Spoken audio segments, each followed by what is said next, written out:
I want to know if there's even one single Christian doing this.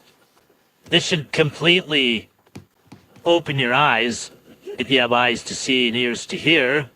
This is what Yeshua says after he's crucified and resurrected, and he commands all of his disciples to do this. And he calls all of us to be disciples. And he said unto them, Go ye into all the world, not just to the Jews, into all the world, and preach the gospel to every creature.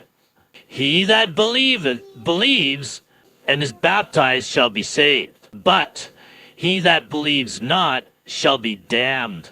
This is to all the Gentiles. Go and teach all the world, all the Gentiles. But he that believes not the gospel shall be damned. That's Mark's account. Now, let's go read what Yeshua says in Matthew's account.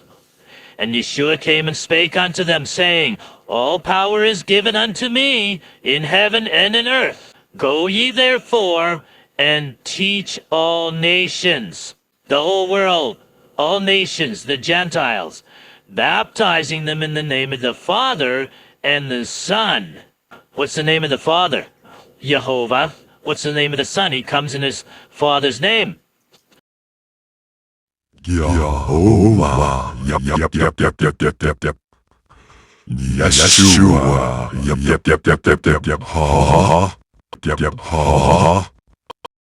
But those who do not have the love of God in them will receive one who comes in his own name. And the whole world is deceived in the last days, except for the very elect, and by no other name will you be saved by. My name is blasphemed every day, but my people will know my name. John 17, I don't pray for the world. I pray for those who know your name, Father. There's a second sheepfold, John 10. They won't hear the hirelings and the wolves. They will run from them. They scattered the sheep. Woe to the pastors that scattered the sheep, Jeremiah 23. Woe to the shepherds that destroyed and scattered my pasture, or however it said in Ezekiel 34. Teaching them to observe all things whatsoever I have commanded you. That's the gospel. He elevated the law. When he died on the cross, he ended sacrificial law. But the gospel is to keep the 10 Commandments and teach others to do so. When he magnified the law, he elevated to love your neighbor as yourself, which means to rebuke the sin out of the people instead of stoning them. Is any Christian teaching this? This is why the church is apostate. Because you didn't follow the 10 Commandments, and he gave you up to your strong delusion because you bow down to that Christmas tree. So repent. That's step 1, Acts 15.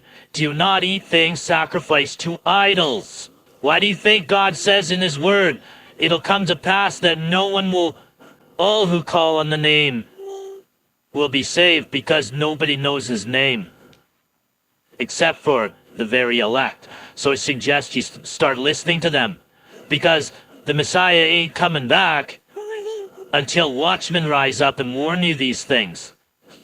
And what are they doing? They're fulfilling the royal law. What's the royal law? It's the only thing that you do that there will be no law against you. Fulfill the royal law. Leviticus 19. Deuteronomy 6. Are Christians teaching that at all? They are not spreading any kind of gospel. They're huddling in their little church communities, and every single time one of my brothers goes in there, which is prophesied to happen, they kick him out of the synagogue. They call the cops. Never take a brother to law, but they call the cops. The Mormon church alone has kicked out my brothers from every congregation they have across Mystery Babylon, the United States of America. This Bible's just coming together.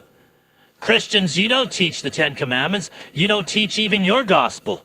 You keep it to yourself because you've been taught to. To each his own. Just be gentle. And the word isn't even gentle. Look at your Strong's Concordance. So you've been pretending to be gentle your whole life, and the word is useful. You should have checked Strong's Concordance. You've been faking it like a hypocrite For how many years now? You're to sharply rebuke fables. You didn't get taught that in church, did you? That's why you're all full-blown fables right now.